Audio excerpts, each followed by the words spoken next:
I am Penelope, 32, and my own family conspired to bury me under $59,000 of debt to protect my sister, then lied about it under oath. Before I tell you about the moment the judge made my father's face turn ghost white, let me know where you are watching from in the comments. It started on a Tuesday that was supposed to be the best day of my life. I walked into the bank with my shoulders back and my head held high. I was wearing my civilian clothes, a simple blouse and slacks, but I still carried myself the way the army had taught me over the last decade. Posture straight. Eyes forward. I had just finished a long tour overseas, working logistics, managing supply chains in places where the sand gets into your teeth and never leaves. I had saved every penny. My salary wasn't huge, but I was disciplined. While other people in my unit were buying muscle cars with 20% interest rates, I was shoving my combat pay into a high-yield savings account. I had a dream. I didn't want a mansion. I just wanted a home. A place with a front porch, maybe a small yard for a dog, and quiet. God, I just wanted quiet. I sat down across from Mr. Henderson, the loan officer. He was a nice guy, older, with photos of his grandkids on his desk. We had already done the pre-approval dance weeks ago. Today was just formalities. Signing the papers for the VA loan. It's good to see you again, Penelope, he said, smiling. Thank you for your service. Let's get this final credit check out of the way and get you those keys. I smiled back. I've got the moving truck reserved for Saturday. He typed on his keyboard. Click, click, click. Then, the clicking stopped. Silence hung in the air. It wasn't the comfortable silence of paperwork being processed. It was the heavy, suffocating silence of a problem. Mr. Henderson frowned. He squinted at the screen, took off his glasses, wiped them, and put them back on. He looked at me, and his smile was gone. It was replaced by a look I knew well from my time in the service, the look a medic gives you when the injury is worse than you think. Penelope, he said, his voice dropping an octave. Have you made some significant purchases recently? Since we last spoke. No, I said, confused. I bought groceries. Gas. That's it. He turned the monitor toward me. I can't approve this loan. Your credit score has plummeted. It's sitting at 540. My stomach dropped. That's impossible. It was 780 last month. It says here you have 5 credit cards that are currently maxed out and 90 days past due, he said, pointing a finger at the screen. And there's a lease agreement for a luxury apartment in downtown Chicago that's in default. I felt the blood drain from my face. I don't live in Chicago. I've been deployed. I've been in a shipping container in the desert for the last 9 months. The cards are under your name, Penelope. The social security number matches. I stared at the screen. The list of creditors was long. American Express. Chase Sapphire. Nordstrom. The total outstanding debt wasn't a few $100s. It was $59,000. $59,000. That was more than a year of my base pay. That was my down payment. That was my freedom. There must be a mistake, I whispered, my hands starting to shake. I clenched them into fists on my lap to stop it. Can you see where the billing address is? Mr. Henderson clicked a few more times. It looks like all the statements are being sent to an address in Oak Creek. 422 Maple Drive. The room spun. I didn't need him to say the zip code. I knew that address. I had memorized it when I was 4 years old. It was my parents' house. I need to make a phone call, I said, standing up. My legs felt like lead. I walked out to the parking lot, the bright afternoon sun feeling mocking against my cold skin. I pulled out my phone. My hands were trembling so badly I almost dropped it. I dialed the landline at home. Mom answered on the second ring. Hello. Mom, I said. My voice sounded jagged, like broken glass. Penny. Oh, honey, are you coming for dinner Sunday? Dad's grilling. Mom, stop, I cut her off. I'm at the bank. I'm looking at my credit report. There was a pause on the other end. A long, guilty pause. The kind of silence that confirms everything before a word is even spoken. Mom, I said, louder this time.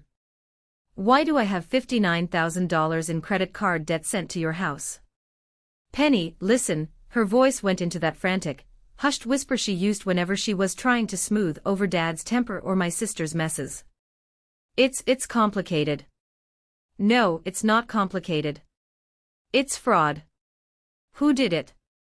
Don't use that word, she hissed. Nobody committed fraud.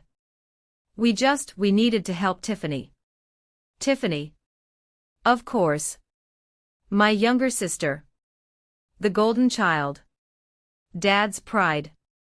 The girl who had never worked a full 40-hour week in her life, yet always seemed to have the latest iPhone and designer shoes.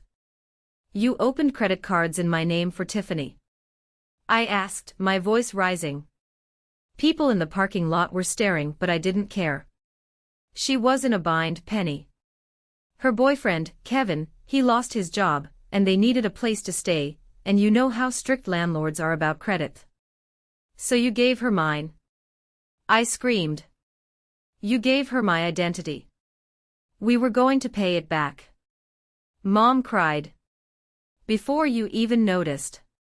We thought, with your army salary, and since you were away, you wouldn't be using your credit anyway. I felt like I had been punched in the gut. They stole from me because I was away serving my country. They viewed my deployment not as a sacrifice, but as an opportunity. I'm coming over, I said. Penny, please, calm down first, Mom begged. Dad is, you know how he gets. He wants to talk to you. I bet he does, I said, and hung up. I sat in my car for a moment, gripping the steering wheel until my knuckles turned white. I looked at myself in the rearview mirror. I looked the same as I did 10 minutes ago, but everything had changed. My house was gone. My credit was ruined. My family was a lie. I started the engine. I wasn't going there to have Sunday dinner. I was going to war. But looking back, I was so naive. I thought the worst part was the money. I thought the betrayal was the debt. I didn't know yet that the money was just the tip of the iceberg. I didn't know that my father was prepared to destroy my entire life to protect his image. As I pulled out of the bank parking lot, my phone pinged. It was a text from Dad. Come home. Now. We need to settle this family matter privately. That word. Privately. It was the same word he used when Tiffany crashed her car while high, and he paid off the other driver. It was the word he used when she failed out of college, and he told the neighbors she was taking a gap year. Privately meant burying the truth. But $59,000 doesn't stay buried. And neither would I. The drive to my parents' house took 40 minutes. It was plenty of time for the memories to rot in my gut. I remembered being 16, working double shifts at the diner to save for a car, while Tiffany, at 14, was handed the keys to a brand new convertible because she needed it for cheerleading. I remembered when my grandfather passed away and left a small inheritance. Mine went straight into a college fund that I wasn't allowed to touch. Tiffany's. Dad let her cash it out for a modeling trip to Europe that resulted in 0 modeling gigs and a lot of expensive shopping bags. I pulled into the driveway. 422 Maple Drive. The lawn was perfectly manicured. Dad was obsessed with appearances. Everything had to look perfect on the outside, no matter how rotten the foundation was. There was a silver Porsche Cayenne in the driveway. It wasn't my parents' car. I slammed my car door and stormed up the walkway. I didn't knock. I used my key, the one I kept on my dog tags, and pushed the door open. The living room was tense. Mom was sitting on the edge of the sofa, wringing her hands. Dad was standing by the fireplace, arms crossed, looking like a general reviewing the troops. And there, lounging on the recliner like she owned the place, was Tiffany. She was wearing a Gucci belt. I recognized the logo. That belt alone cost more than my monthly food budget. "You're finally here," Dad said. His voice wasn't apologetic. It was annoyed. "Do you have to slam the door? The neighbors will hear." I ignored him. I walked straight up to Tiffany. "Get up," I said. Tiffany rolled her eyes, inspecting her manicured nails. "God, Penny. You're so dramatic. Can we not do the whole drill sergeant act today? You stole my identity, Tiffany. That's a felony. That's not drama." "It wasn't stealing," Mom interjected, jumping up. We borrowed it. We intended to pay it off." "With what money, Mom?" I whipped around to face her. "Tiffany doesn't have a job. You and Dad are retired. How were you going to pay off $59,000? Dad stepped forward, putting himself between me and Tiffany. "Lower your voice, Penelope. In this house, we do not shout." "In this house, apparently, we commit federal crimes," I shot back. "Watch your mouth," Dad growled. His face was reddening. "Your sister made a mistake. She got caught up in a lifestyle. She was trying to impress Kevin's family. They come from money, Penny. She didn't want to look like a pauper. So she made me one instead." I laughed, a harsh, dry sound. "I just got rejected for my mortgage, Dad. I lost the house. The one I've been saving for since I was 22. Tiffany sighed loudly, picking up a designer handbag from the floor, a bag that I now realized I had paid for. "You can always get another house, Penny. You're smart. You have that steady army salary. You're the strong one. I'm sensitive. I can't handle this kind of stress." "You can't handle stress." I felt the heat rising in my chest. "I was in a combat zone, Tiffany. I was dodging IEDs while you were using my name to rent a luxury apartment and buy, what is this?" I grabbed a receipt sticking out of the bag. "A $2,000 spa weekend. I needed to relax." Tiffany whined. "Kevin and I were going through a rough patch." I looked at Dad. You knew. You knew she was doing this." Dad adjusted his collar. "I knew she was using a card. I didn't know the extent of it until the bills started piling up last month." "And you didn't tell me." "I didn't want to worry you while you were deployed," Dad said smoothly. "I was handling it." "Handling it?" "By letting her max out 5 cards. Look," Dad said, holding up a hand.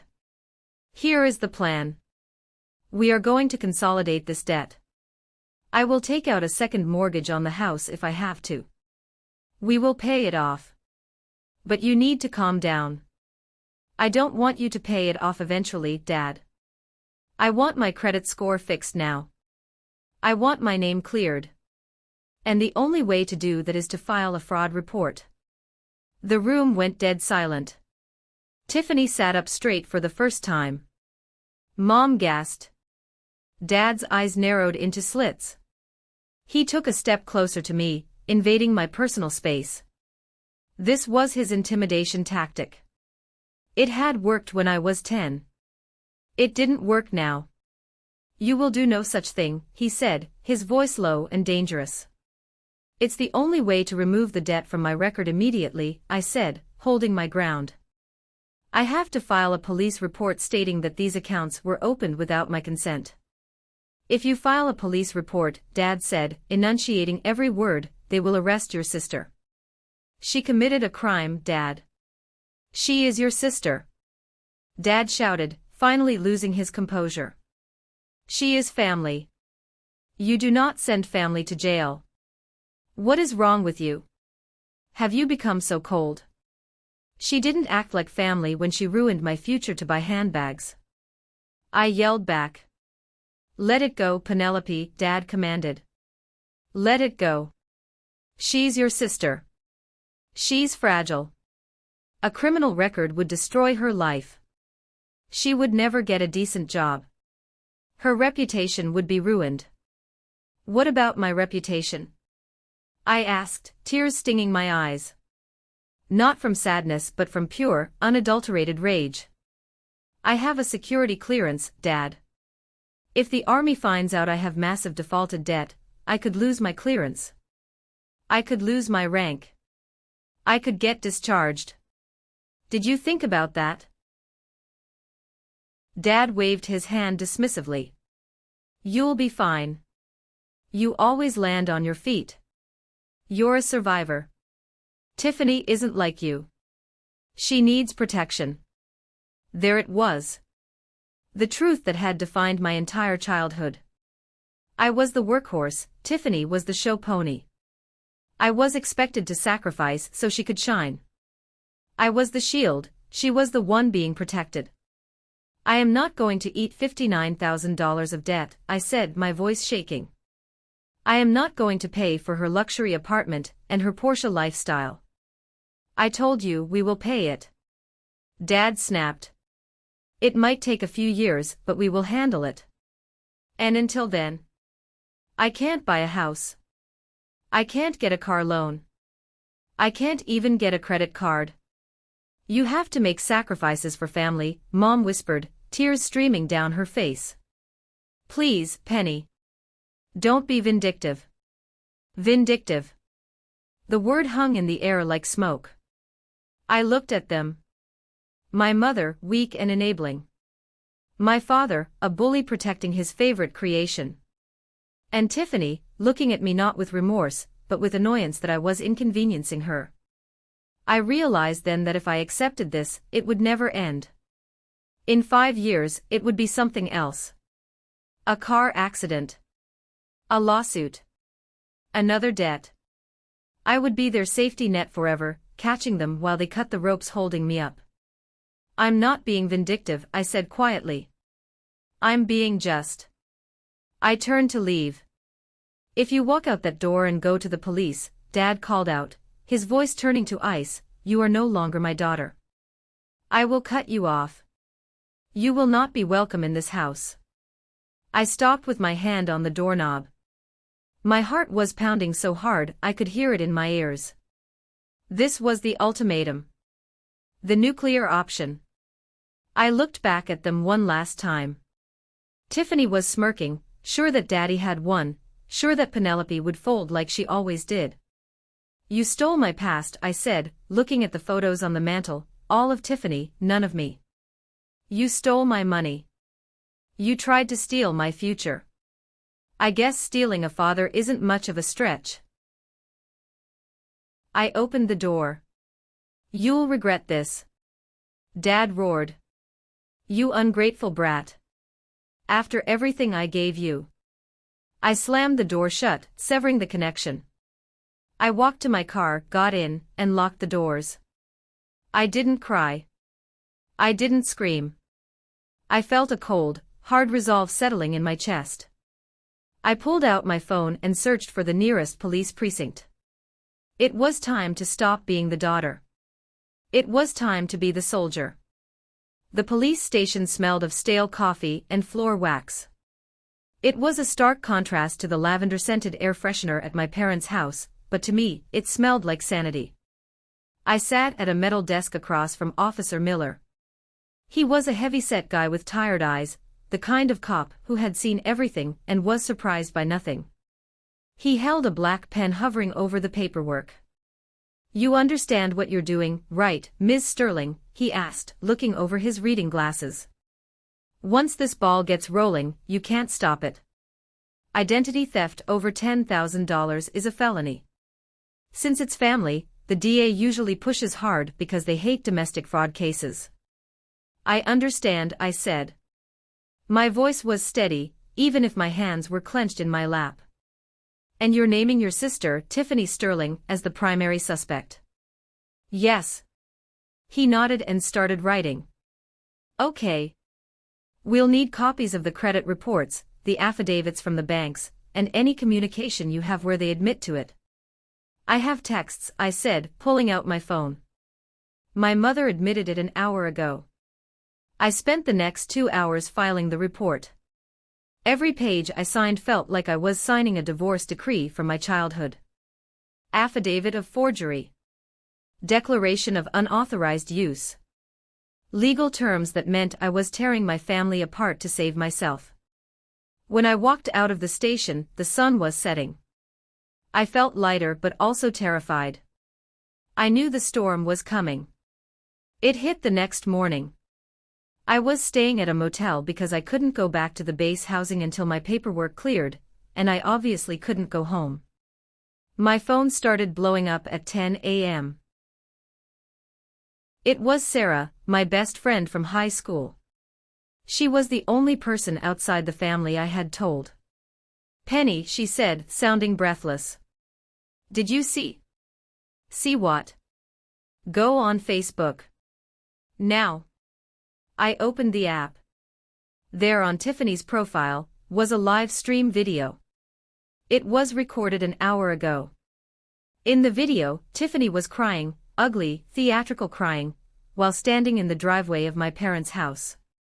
A police cruiser was in the background. 2 officers were escorting her toward the car. She was wearing handcuffs. My own sister. Tiffany wailed at the camera, looking directly into the lens. My own sister did this to me. I made a mistake and she sent the police. She hates me. She's always been jealous of me. The comments section was a war zone. OMG Tiff, stay strong. Your sister is a monster. Who does that to family? But there were others, too. People who knew me. Wait, didn't she steal Penny's identity? If you did the crime, my dad appeared in the frame of the video, shouting at the police officers. Do not touch her. I will have your badges. This is a misunderstanding. Then the video cut off. I put the phone down. They had arrested her. It was real. My phone rang again. This time it was a number I didn't recognize. I answered it. Is this Penelope Sterling? A sharp, female voice. Yes. This is Elaine Davis, I'm an attorney.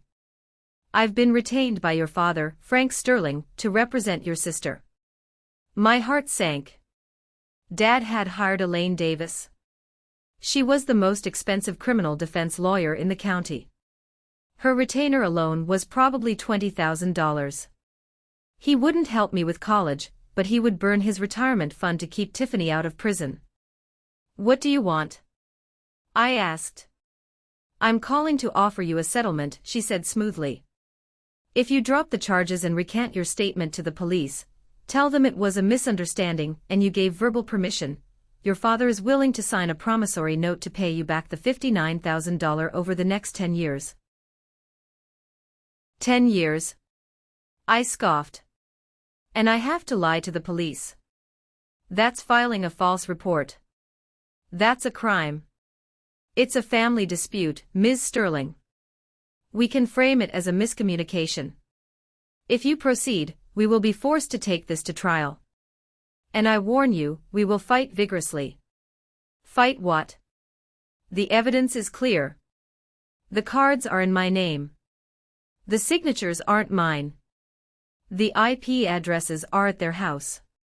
We will argue that you authorized it, Davis said, her voice turning cold. We will argue that you gave Tiffany permission to use your credit to build her score, and now you're suffering from buyer's remorse and trying to stick her with the bill. That's a lie, I said, shaking. It's a defense, she corrected. And with your parents testifying that they heard you give permission, well, it becomes he said she said. And juries hate ungrateful daughters. I hung up. I sat on the edge of the cheap motel bed, staring at the wall. They were going to lie. My parents were going to get on a stand in a court of law and commit perjury to destroy me. I realized then that I couldn't fight this alone. I needed firepower. I opened my laptop and searched for lawyers. Not just any lawyer. I needed someone who hated bullies. I found a name, Marcus Thorne, civil litigation. He had a reputation for being aggressive. I went to his office that afternoon. I laid everything out. The credit reports. The texts. The threat from Dad. Marcus was a young guy, sharp, with a suit that fit him perfectly. He looked through the file, tapping a pen against his chin. "They're playing hardball," Marcus said. Claiming verbal authorization is a common defense in family fraud. It's hard to disprove because there's no paper trail for a verbal yes. But I was deployed. I said. I wasn't even here. They'll say you did it over the phone before you left. Or via text. I never texted that. Good, Marcus said. But your parents are the wild card. If they both testify that they heard you say it, 2 witnesses against 1. It looks bad. So what do I do? We don't just defend, Marcus said, his eyes gleaming. We attack. We sue Tiffany for the debt, but we also subpoena everything. Emails, phone records, bank statements. If they are lying, there will be a crack in the story. Liars always mess up the timeline. The next few weeks were a blur of motions and hearings. Tiffany was out on bail, Dad paid it, of course. The district attorney moved forward with criminal charges, but Dad's lawyer, Davis, managed to slow everything down, turning it into a circus. Meanwhile, the flying monkeys attacked.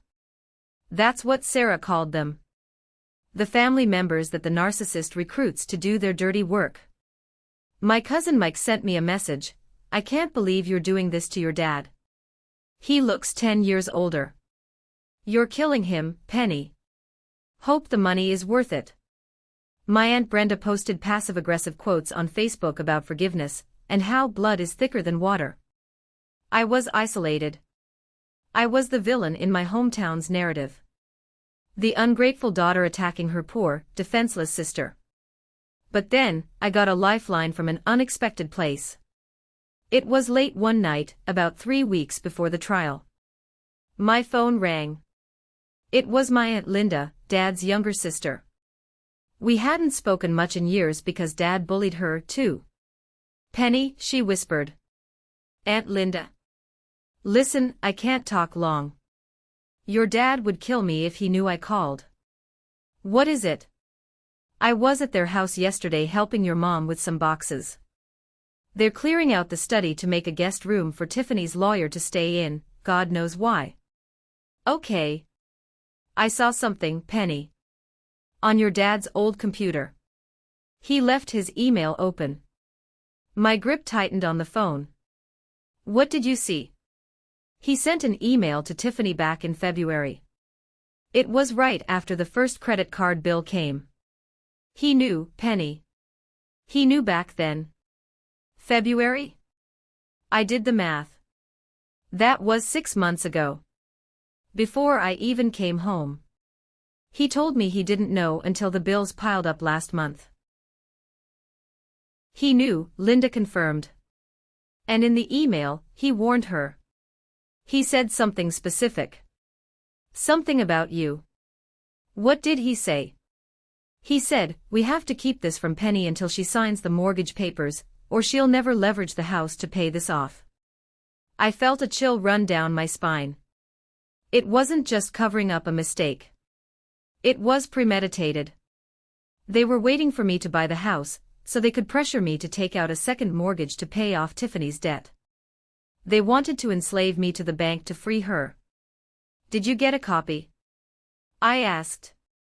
"I took a picture of the screen with my phone," Linda said. "I was terrified he'd walk in. I sent it to your email just now." I checked my inbox. There it was. A grainy photo of a screen, but the text was legible. From Frank Sterling to Tiffany Sterling. Date, February 14. Subject, the bill's body, Tiff. I saw the Amex statement. $12,000. You have to stop. If Penny finds out before she secures the VA loan, the whole plan falls apart. We need her to get that house so we have equity to fix this. Hide the mail. I'll stall her. I'll stall her. I looked at the image, tears streaming down my face. Not tears of sadness, but tears of absolute clarity. My father wasn't just a bystander. He was the architect. Thank you, Aunt Linda, I said. You just saved my life. Get them, Penny, she whispered. Do it for all of us he's stepped on. I forwarded the image to Marcus immediately. The storm wasn't just beginning anymore. I was about to become the hurricane. The week before the trial felt like waiting for a bomb to go off. The isolation was profound. I sat in my small motel room, which smelled like industrial cleaner and despair, and reviewed the case files Marcus had sent over. My entire life had shrunk down to a stack of papers and a laptop screen. I had blocked my parents' numbers, but their silence was louder than their shouting. I knew they were plotting. I knew they were rehearsing their lies. I went into work at the base every day, keeping my head down. My commander, Sergeant Major Briggs, called me into his office on Wednesday. Sterling, he barked, sitting behind his desk. He was a man made of granite and regulations. Yes, Sergeant Major. I got a call from a civilian lawyer. A Ms. Davis. Asking about your deployment dates. Asking about your internet access while you were downrange. I stiffened. Sir, I told her to kick rocks, Briggs said, looking me dead in the eye. And I told her that if she harasses my soldier again, I'll have JAG look into her conduct. I let out a breath I didn't know I was holding. Thank you, sir. I don't know what mess your family has dragged you into, Sterling. But I know you. You're honorable. Don't let them break you. I won't, sir. Good. Now get back to logistics. We have a shipment coming in. That short conversation gave me more strength than 1,000 You Go Girl memes. It reminded me who I was. I wasn't Frank Sterling's daughter. I was Captain Penelope Sterling. I had value outside of being their scapegoat. On Friday, I met with Marcus for our final prep. His office was sleek, smelling of leather and expensive coffee. Okay, Marcus said, laying out the strategy. Here is the battlefield. They are going to claim you gave verbal permission. Your father and mother will testify to this. It's a strong defense because it plays on the family helps family emotional angle. But we have the email, I said. We do, Marcus nodded. But we have to be careful when we deploy it. We can't just show it at the start. We have to let them commit to their lie first. We have to let them get on the stand, swear to tell the truth, and then paint themselves into a corner. We need them to state, unequivocally, that you willingly gave permission. And then we drop the hammer. And then we nuke them, Marcus corrected. But there's a risk. If the judge rules the email inadmissible for some privacy reason, or if they claim it's faked, we need a backup. What's the backup? You, Marcus said. Your testimony has to be rock solid. No anger. No tears. Just facts. You need to be the soldier. Let them be the emotional mess. I nodded. I can do that. Also, Marcus slid a piece of paper across the desk. We found something else. The lease on the apartment Tiffany rented. The co-signer isn't you. I looked at the document. It was a lease for a penthouse in downtown. $3,500 a month. The tenant was Tiffany Sterling. The co-signer. I gasped. Mom. Your mother co-signed the lease, Marcus said. But the rent payments were coming from the credit card opened in your name. This connects your mother directly to the fraud. She wasn't just watching, she was participating. She knew Tiffany couldn't afford the place, signed for it, and then let Tiffany use your stolen card to pay the rent. I felt sick. Mom. The one who always cried and said she just wanted peace. She was holding the smoking gun too. So they're all going down, I whispered. If we do this right, Marcus said. Yes. The night before the trial, I couldn't sleep. I lay in bed staring at the ceiling, playing out every scenario. My phone buzzed at 11:30 p.m. I looked at it.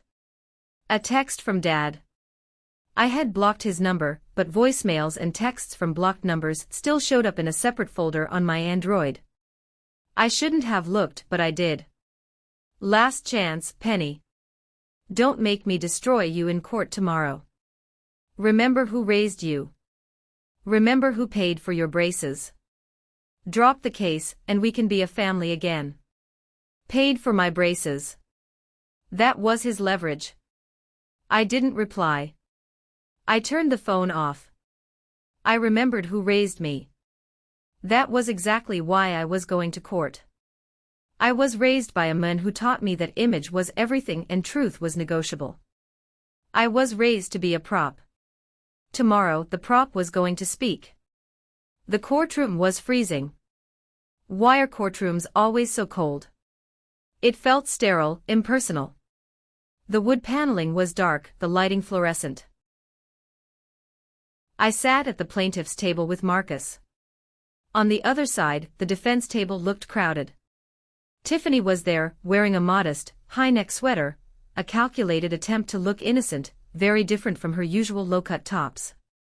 Dad sat next to her, looking grim in a dark suit. Mom was behind them, clutching a tissue. Judge Hawthorne entered. She was a formidable woman in her 60s, with sharp glasses and an expression that tolerated zero nonsense. She looked like a woman who had heard every lie in the book twice. All rise, the bailiff called out. The trial began. The prosecution, since this was a criminal fraud case attached to my civil suit, opened with the facts. The debt. The IP addresses. The lack of payments. Then, it was the defense's turn.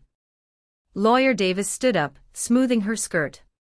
She walked over to the jury box, smiling warmly. Ladies and gentlemen, she began, her voice dripping with honey. This is not a crime.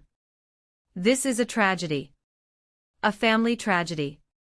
You will hear today that Penelope Sterling, a successful Army officer, promised to help her struggling younger sister. She gave her permission to use her credit to get back on her feet. But when the bill came due, and Penelope realized it would affect her own ability to buy a house, she panicked. She experienced buyer's remorse. And instead of owning her promise, she decided to frame her own sister to clear her debt. I stared ahead, face impassive. Show, don't tell. I kept my hands folded on the table, still as a statue. Tiffany took the stand first. She cried on cue. Penny told me to use the cards, Tiffany sobbed, wiping her eyes. She said, Tiff, I'm deployed, I have this great salary, I want to help you. She gave me her social security number over the phone. I would never steal from her. I love her. It was a performance worthy of an Oscar. Then came the heavy hitter. Dad. Frank Sterling walked to the stand with the confidence of a man who believes his own lies. He swore on the Bible. Mr. Sterling, Lawyer Davis asked. Did you ever hear Penelope discuss these credit cards with Tiffany? I did, Dad said, his voice deep and authoritative. It was January. Just before Penny deployed. We were in the kitchen. Penny said, and I quote, Tiffany, use my info to build your credit. I trust you. She wanted to be the big sister. So you are testifying under oath that Penelope explicitly authorized these accounts? Absolutely, Dad said, looking directly at the jury. My daughter Penelope is generous. But she has a temper. When she saw the balance, she snapped. But she absolutely authorized it. My heart hammered against my ribs. He was lying so smoothly. He was looking me in the eye and lying to destroy me. Your witness, Davis said, looking smug. Marcus stood up. He didn't walk to the podium. He stood right at our table, holding a single piece of paper. Mr. Sterling, Marcus said. You claim this conversation happened in January. Yes. And you claim Penelope was happy to help. Yes, she insisted on it. So if she insisted on it, and you witnessed it, why would there be any need to hide the bills from her? Dad blinked. We didn't hide them. You didn't? Marcus walked forward. Mr. Sterling, do you recognize this email address, frankthetank1962@gmail.com? Dad shifted in his seat. Yes, that's my personal email. And do you recall sending an email to your daughter Tiffany on February 14th of this year? Dad frowned. I send many emails. Let me refresh your recollection. Marcus handed a copy to the bailiff, who handed it to the judge and then to Dad. Dad looked at the paper. His confidence faltered. A flicker of panic crossed his eyes. Please read the highlighted portion for the court, Marcus said. Dad stayed silent. Mr. Sterling. Judge Hawthorne prompted, leaning forward. Dad cleared his throat. He sounded like he had swallowed sand. It says, if Penny finds out before she secures the VA loan, the whole plan falls apart. We need her to get that house so we have equity to fix this. Hide the mail. I'll stall her. A gasp went through the courtroom. Not a movie gasp, a genuine, sharp intake of breath from the jury. Thank you, Marcus said. Now, Mr. Sterling.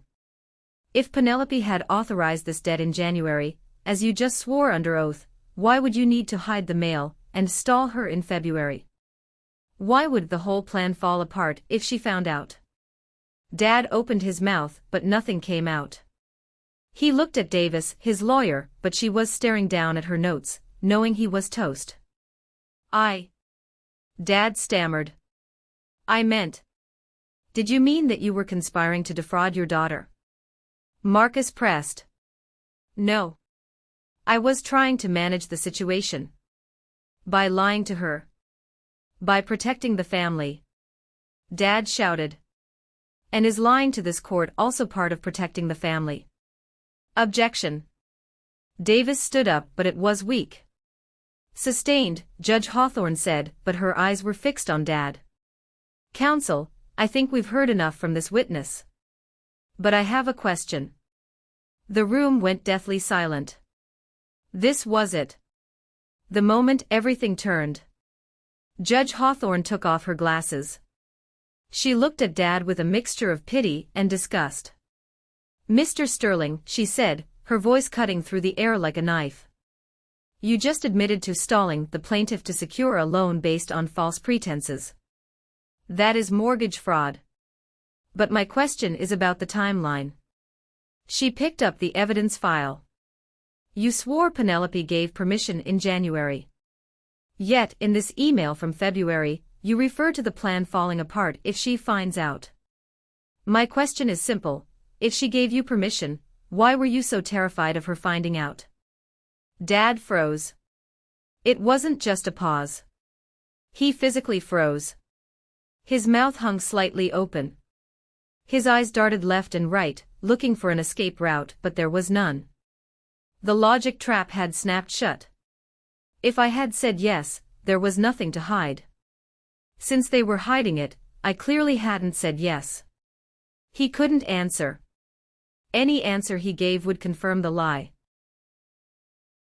Because she changed her mind.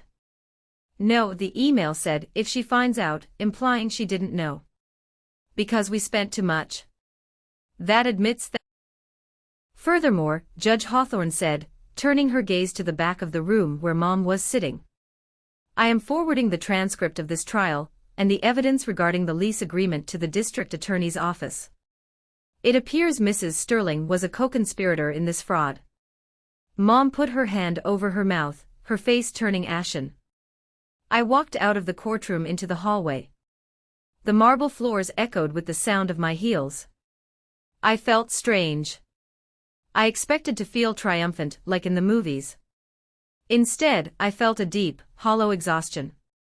I had won, but I had lost my family.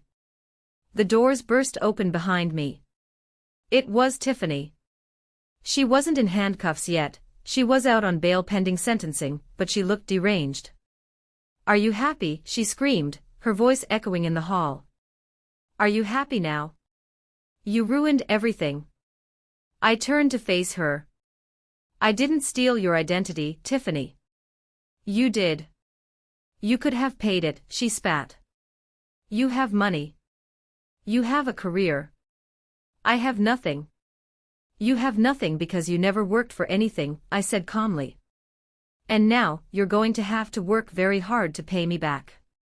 Dad came out next, looking disheveled.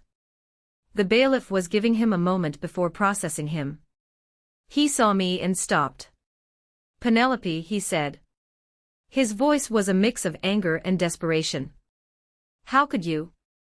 I'm your father." I looked at this man who had loomed so large in my life for 32 years. He looked small now. Pathetic. "No," I said. "A father protects his child. You protected your ego. You sacrificed me to save your image. That's not a father. That's a coward." "I was trying to keep the family together," he pleaded. "You didn't keep it together, Dad. You just showed me which parts of it you actually valued. And it wasn't me." I turned my back on them.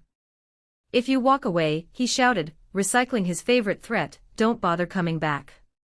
You're dead to us." I stopped. I didn't turn around. I just spoke over my shoulder. "Dad, looking at you right now. The feeling is mutual." I walked out the front doors of the courthouse and into the bright sunlight. The air smelled of exhaust fumes and city grit, but to me, it smelled like freedom. My phone buzzed. It was an email from Mr. Henderson at the bank. Subject: Loan Application Update. Body: Ms. Sterling, with the court judgment in hand, we can expedite the removal of the fraud from your report. I've spoken to the underwriters. Once the score updates, your loan is approved. Let's get you that house. I smiled. A real smile. I was going to get my porch. I was going to get my dog. And I was going to have quiet. It has been 6 months since that day. Tiffany was sentenced to 3 years of probation and 500 hours of community service. She's currently picking up trash on the highway, which I find poetically just. Dad and Mom were slapped with massive fines for perjury and obstruction, draining their retirement accounts. They had to sell the house, the one on Maple Drive, to pay their legal bills. They are living in a small apartment now, miserable, blaming each other. I haven't spoken to them since. I bought my house. It has a big oak tree in the front yard. Last Sunday, I hosted a barbecue. Sarah was there. Aunt Linda came. My sergeant major stopped by with a housewarming gift, a tactical flashlight, because he's him. We laughed. We ate burgers. No one yelled. No one walked on eggshells. I looked around at them, my friends, my colleagues, my chosen family, and I realized something. Blood is just biology. Family is loyalty. Family is the people who stand beside you when the storm hits, not the ones who shove you into the rain to keep themselves dry. 1 year later. I woke up on a Saturday morning, not to the sound of screaming, not to the sound of a phone ringing with debt collectors, but to the sound of birds chirping outside my window. Sunlight was streaming through the sheer curtains, illuminating the dust motes dancing in the air. I stretched, my limbs heavy with the good kind of exhaustion, the kind that comes from a hard week of honest work, not from carrying the weight of someone else's sins. I rolled over and looked at the sleeping lump of fur at the foot of my bed. Buster, a golden retriever mix I had adopted from the shelter 3 months ago. He let out a soft snore, his paws twitching as he chased dream rabbits. I reached down and scratched behind his ears. "Morning, buddy," I whispered. This was it. The quiet I had fought for. The peace that cost me a family but bought me a life. My career in the army had taken off since the trial. With the financial security clearance issue resolved and my credit score rebounding faster than expected, I was put on the fast track for promotion. 2 weeks ago, I pinned on the golden oak leaf of a major. The pay bump was significant, but the respect was what mattered. When I walked into a room now, people didn't see a victim, they saw a leader. I got out of bed and walked to the kitchen of my house. It wasn't a mansion. It was a 3-bedroom ranch with a wraparound porch, sitting on 2 acres of land just outside the city limits.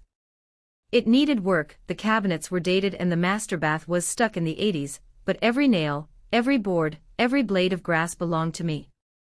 I brewed coffee, the smell of dark roast filling the air. As I stood on the back porch watching the sunrise over the tree line, I saw a familiar sedan pull up the long gravel driveway. It was Aunt Linda. She came over every Saturday now. We had developed a ritual. She brought pastries from the bakery downtown. I provided the coffee and the venue for her to vent about the rest of the family. She was the only link I had left to the wreckage of my past, and honestly, sometimes I wondered if I should cut that cord too. But Linda was different. She was a survivor just like me. She walked up the steps, holding a white paper box, but her face wasn't smiling. She looked pale, her lips pressed into a thin line. "Coffee's ready," I said, opening the screen door. "I need something stronger than coffee," Linda muttered, stepping inside and placing the box on the kitchen island. "But caffeine will have to do." We sat at the table. Buster trotted in, tail wagging, and rested his head on Linda's knee. She absently stroked him, staring into her mug. "What happened?" I asked. "Is it Dad?" "It's all of them," she sighed. "The chickens have finally come home to roost, Penny. And it is ugly." I took a sip of my coffee, feeling a strange detachment. A year ago, this would have sent my heart racing. Now, it felt like hearing news about a distant country. "Tell me. You know they had to sell the house on Maple Drive to pay the legal fees and the fines," Linda began. "I know. They moved into that rental complex on 4th Street. "Well," Linda grimaced. "They got evicted yesterday." I blinked. "Evicted? Dad has a pension. It's not huge, but it should cover rent on a 2-bedroom apartment."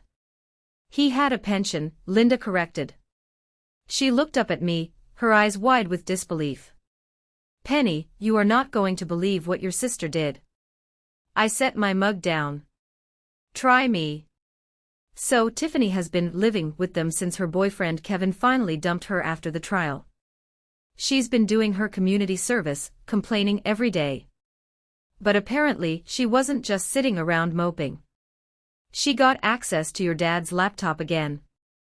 I let out a dry laugh. He didn't change his passwords. He did. But he wrote them on a sticky note under the keyboard because he kept forgetting them. Tiffany found it. She accessed his retirement portal. She managed to forge a digital authorization to liquidate a huge chunk of his 401k and transfer it to an offshore crypto account. Crypto? I shook my head. Let me guess. A sure thing investment. A scam, Linda said flatly.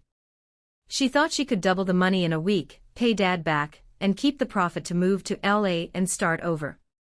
Instead, the platform vanished. She lost $40,000 of his retirement money in 3 days. 40,000. I whispered. That was everything they had left. When Frank found out, Linda continued, he had a minor heart attack. He's out of the hospital now, but he's weak. And Martha? She's finally broken. She threw Tiffany out. Actually threw her out. Changed the locks. Tiffany is staying at a motel, probably looking for her next victim. And the eviction? They couldn't pay the rent this month because the account was drained. The landlord has zero tolerance. They have to be out by Monday. I sat there, looking at the steam rising from my cup. It was the ultimate irony. The golden child, the one they destroyed me to protect, had finally eaten them alive. I had warned them. The judge had warned them. The universe had warned them. But they kept feeding the beast until it bit their hands off. Where will they go? I asked. I don't know, Linda said quietly. I told them they can't stay with me. I have my own bills, and honestly, Frank was so nasty to me during the trial. I just can't. She looked at me tentatively. They asked about you. I stiffened. Don't. I have to tell you, Penny. Your mom called me crying. She said, "Does Penny have room? She has that big house now. Maybe just for a few weeks until we get settled." I stood up and walked to the window. I looked out at my oak tree. I thought about the night I found out about the debt. I thought about Dad's face in the courtroom when he tried to frame me. I thought about the "let it go" speech. If I let them in, even for a night, the cycle would restart. They would bring their chaos, their guilt, and their entitlement into my sanctuary. They would criticize my furniture, judge my life, and eventually ask for money. No, I said. My voice didn't waver. I knew you'd say that, Linda said, sounding relieved. I just had to pass the message. Tell them. I paused. Actually, don't tell them anything. I don't owe them an explanation.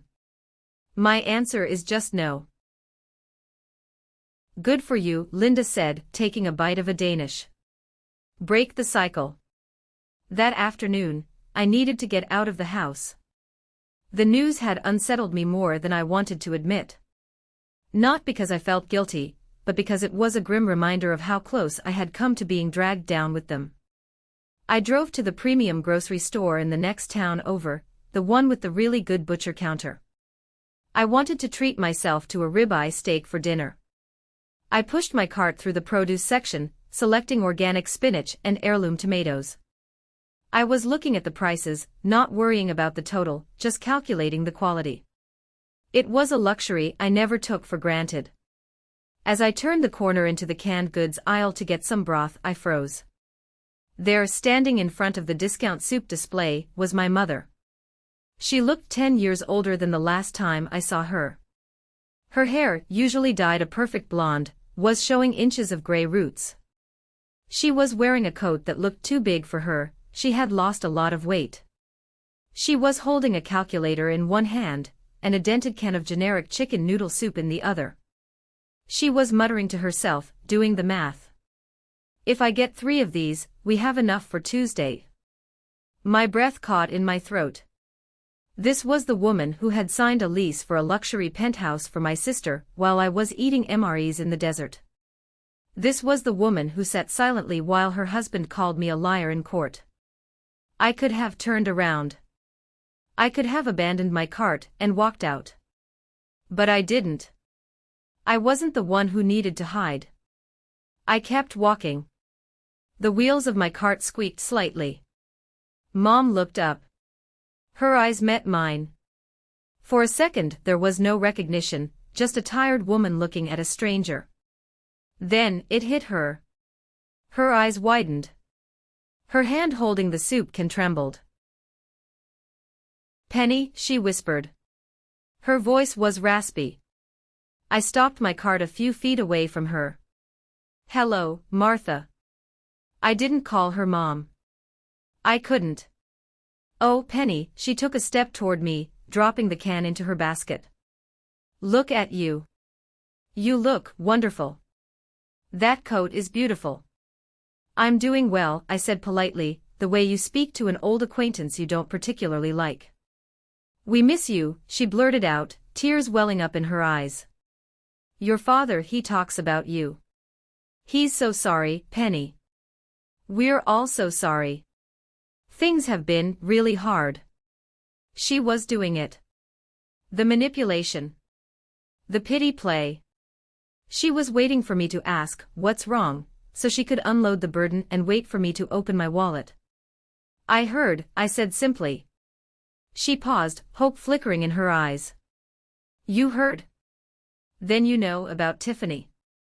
About the house." "I know. We have nowhere to go on Monday," she sobbed softly, looking around to see if anyone was watching. "We're looking at a motel, but with Frank's heart condition. Penny, please. Just for a little while. We're family." I looked at her basket. The dented soup. The calculator. Then I looked at my cart. The steak. The wine. The organic vegetables. The contrast was brutal. But it was also a receipt. A receipt of choices made. "I can't help you, Martha," I said. "Can't?" she asked, her voice sharpening just a fraction, the old entitlement peeking through. "Or won't?" "Won't," I corrected. "I learned a very expensive lesson last year. I learned that I cannot set myself on fire to keep you warm. Especially when you're the ones holding the matches." "But we have nothing," she cried. "You have each other," I said. "That's what you always wanted, isn't it? To protect the family unit. You chose Tiffany. You chose Frank. You have them. I hope that's enough." I started to push my cart past her. "Penelope," she called out, desperate now. "He's your father. I'm your mother. Doesn't that mean anything?" I stopped and looked back one last time. "It means you should have known better," I said. I walked away. I didn't look back. I went to the checkout, paid for my groceries with my credit card, my card, with my name, and my 800 credit score. When I got to my car, I sat in the driver's seat for a moment. My hands were shaking, just a little.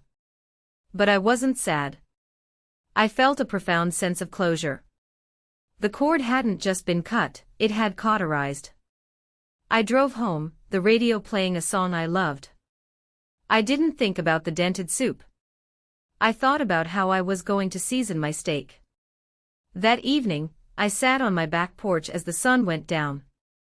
The sky was a brilliant canvas of purple and orange. The grill was cooling down, and Buster was chewing happily on a bone in the grass. I thought about the word inheritance.